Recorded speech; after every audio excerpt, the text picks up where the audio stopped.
ঠিক আছে, এর পরিণতির কথা আমি কি বলবো?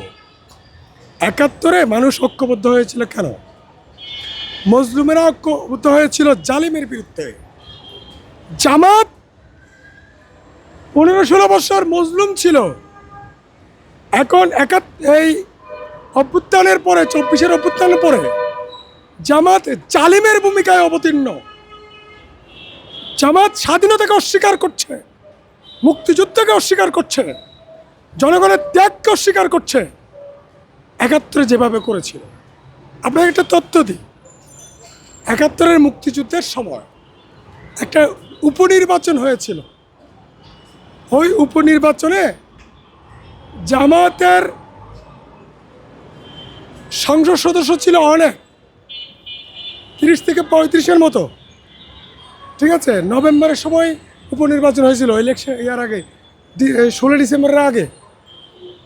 তো এই এই জামাতের যে সংসদ সদস্য ছিল ৭১-এর মুক্তিযুদ্ধ চলাকালীন সময়ে, ওই সময় তাদের 4জন মন্ত্রীও ছিল। তো কে কে মন্ত্রী ছিল? রাজাকার বাহিনী যে বানিয়েছে এই জামাতের নায়েবে আমির তৎকালীন ৭১-এর সময় মৌলানা A.K.M ইউসুফ অর্থমন্ত্রী ছিল, রাজস্বমন্ত্রী পাকিস্তানে। তারপর শিক্ষামন্ত্রী ছিল আব্বাস আলী খান, গোলাম আজমের আগে যে জামাতের আমির ছিল মৌলানা আব্বাস আলী খান। এরা ৭১-এর সময় মন্ত্রী ছিল। ওরা মন্ত্রী থেকে, এমপি থেকে বাংলাদেশের ৭.৫ কোটি মানুষের উপর অত্যাচার করেছে, ৩০ লক্ষ মানুষকে হত্যা করেছে, ৪.৫ লক্ষ মা বোনকে দর্শন করেছে। হ্যাঁ, ফল কী হয়েছে? ফল হচ্ছে ৫৫ বছর ধরে জামাত কোমর সোজা করে দাঁড়াতে পারে নাই।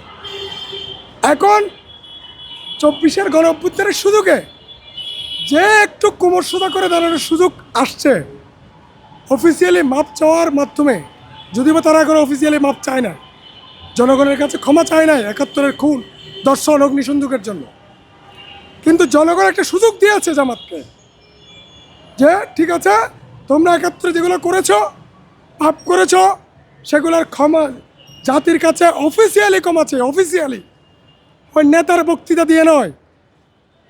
যুদ্ধ অপরাধ করেছে, অফিসিয়ালিও যুদ্ধ অপরাধ করেছে, অফিসিয়াল ডিক্লারেশন দিয়ে যুদ্ধ অপরাধ এসে তারা যুক্ত হয়েছে। তাদেরকে যদি যুদ্ধ অপরাধের ক্ষমা চাইতে হয়, অফিসিয়ালি ক্ষমা চাইতে হবে।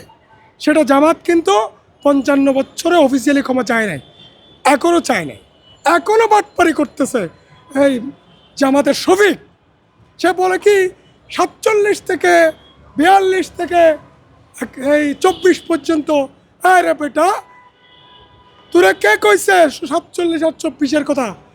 তোরা জনগণ ৭১-এর জন্য ক্ষমা চাইতে কইছে, অফিসিয়ালি জামাত ইসলামের অফিসিয়ালি স্টেটমেন্ট দিতে বলছে ৭১-এর অপরাধের জন্য।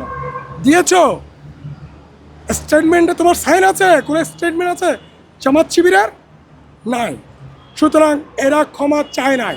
এবং এই মুফতি ইব্রাহিম, বালস্ট শহরিয়ার, পিনাকি ভট্টাচার্য, ইলিয়াস হুসাইনকে দিয়ে, তারপর আরেকটা কি যেন ওইটা হারামদাদা, মৌলানা একটা আছে না হারামদাদা,